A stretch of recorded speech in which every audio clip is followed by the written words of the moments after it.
January is winding down, which means it is time to check in on those goals you set at the beginning of the year. Yeah, sticking to those New Year's resolutions can be tough, even for self-described overachievers.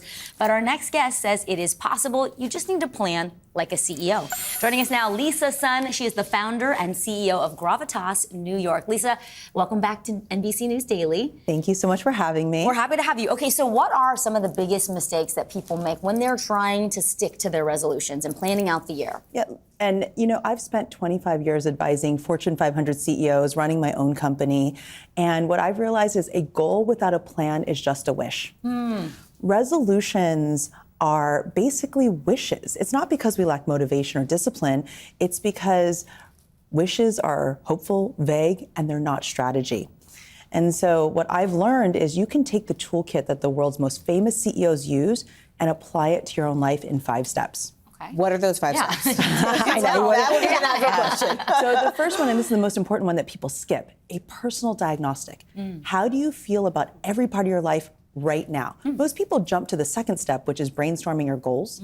The third is one that most people miss too, which is sorting and prioritizing them. Some are more important than others and deserve more attention. Some possibly get taken off the list.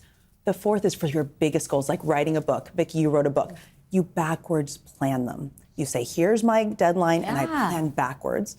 And the fifth, which is my favorite part, is you calendar it out. Your girls' trips, your walks with your friends, but also the big milestones. I think the calendaring is important. That's something we're trying to do with vacations this year, because once you actually at least put it down, then you kind of have a plan to work towards. You also say having a big calendar is important. Why? I love a big calendar because you don't miss things. One of my best friends said, the kids need swim lessons. I almost forgot the swim lessons, but the big calendar was helpful because it was there in June and July.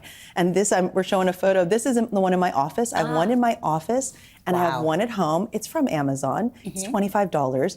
And the best part is you can move things around on Post-it notes. I color code it, but it's so visual. You know when people are taking vacations. You know when the kids need swim lessons. Yes. So for the viewers who are convinced and ready to do this, I want to actually just backtrack a little bit. When you said the first step is your own diagnosis, what questions should you be asking yourself in pursuit of that first step? This is my favorite one. I do it at my boyfriend and I did it at a restaurant. We give you a 1-page worksheet that's free in our workbook, and you score every part of your life 1 to 5. Okay. Career, home life, friendships, love, fun, on a scale of 1 to 5.